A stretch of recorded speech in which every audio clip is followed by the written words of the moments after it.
Hey guys, Mapletail here. Today is a bit of a follow-up to my Who is Possessing Bramblestar theory video. I'll leave a link to the first part in the description if you want to check it out.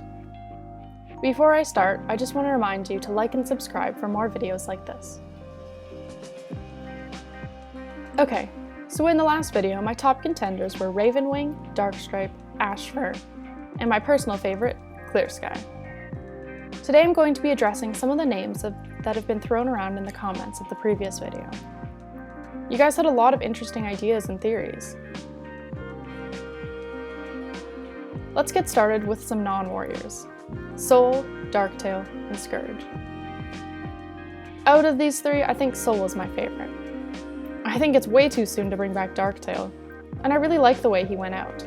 It'd be a shame to bring him back as the main villain already. As for Scourge, I just don't really want him back.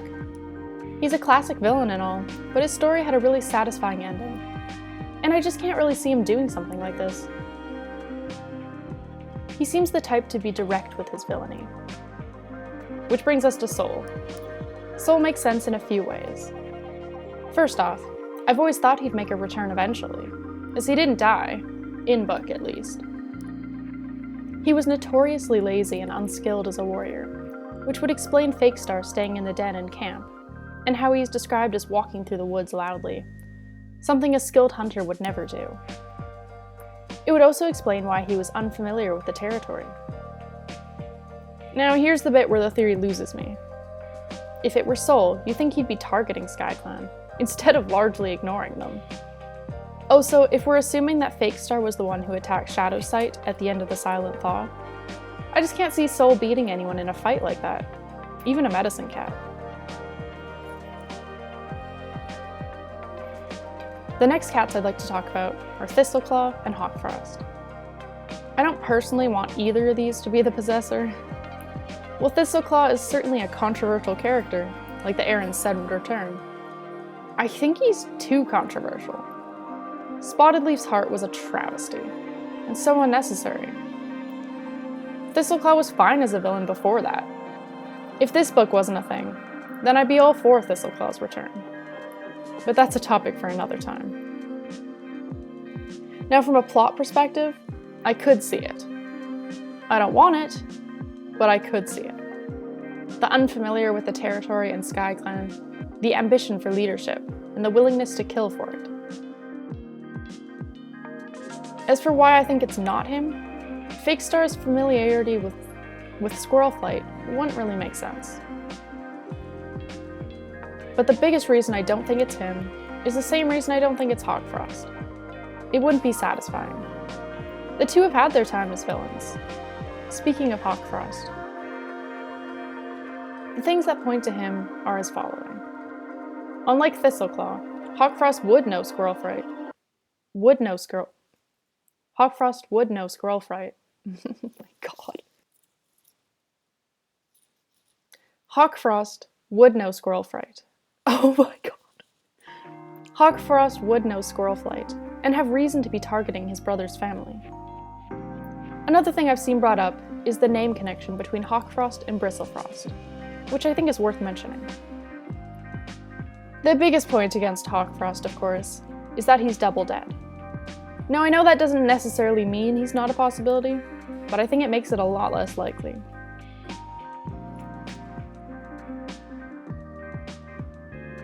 Now for the character that the most people commented about, Hollyleaf. Initially, it seemed like a lot added up in her favor. The warrior code was actually really important to her, to the point of her betraying her family and murdering Ashfur. She would also, of course, be familiar with squirrel flight. But the theory starts to fall apart pretty quickly. The voice of the possessor is said to be a Tom, which is pretty damning. Also, after her redemption after returning from the tunnels, I just can't see her turning on her brothers like that and naming them Codebreakers. My biggest thing against this theory is the same thing I have against Ashfur. After reading Squirrel Flight's Hope and seeing Hollyleaf in StarClan, she just seems so at peace, and it would be very jarring to have her turn around to become a villain. If the Errands wanted to use Hollyleaf as a proper villain, they should have done it a couple series back, or just have written her a bit differently, more in line with how she was after finding out her true parentage. On to the last cat. Is he realistically incredibly unlikely? Yes. But do I love this theory regardless? Yes. Yes, I do. It's Hawkheart, the wind-clad medicine cat who killed Blue Star's mother, Moonflower. First off, evil medicine cat. Can I hear a wahoo? Secondly, as was mentioned in the comments, the fact that Shadowsight's attacker, and hopefully not killer, was described as being quick as a hawk. A hawk! Yes, I know this is also a point for Hawkfrost, but too bad. Other than that, it would explain the interest in the medicine cat den, and the use of mint. Most of all, I think Hawkheart has a lot of interesting potential as a villain that was never really explored. Reading from young Blue Star's perspective, we are made to dislike him, at the very least. And I think the errands could have taken that much further. Yeah, maybe I just want an evil medicine cat. But the connections aren't not there. That said, there's a lot against him too. Like him being relatively unknown and irrelevant by now. I'm sure the errands are going to want a mind-blowing dramatic reveal of the possessor, and they aren't going to get that if no one knows or cares about the cat anymore. I mean, I'd be pretty excited, but whatever.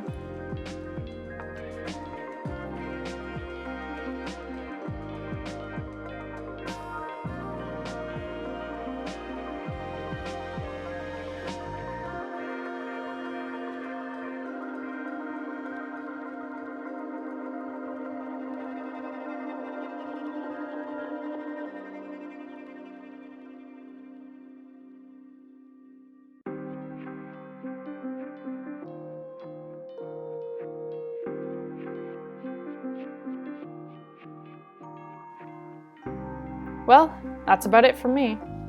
Thank you guys for all the great comments and theories on the last video.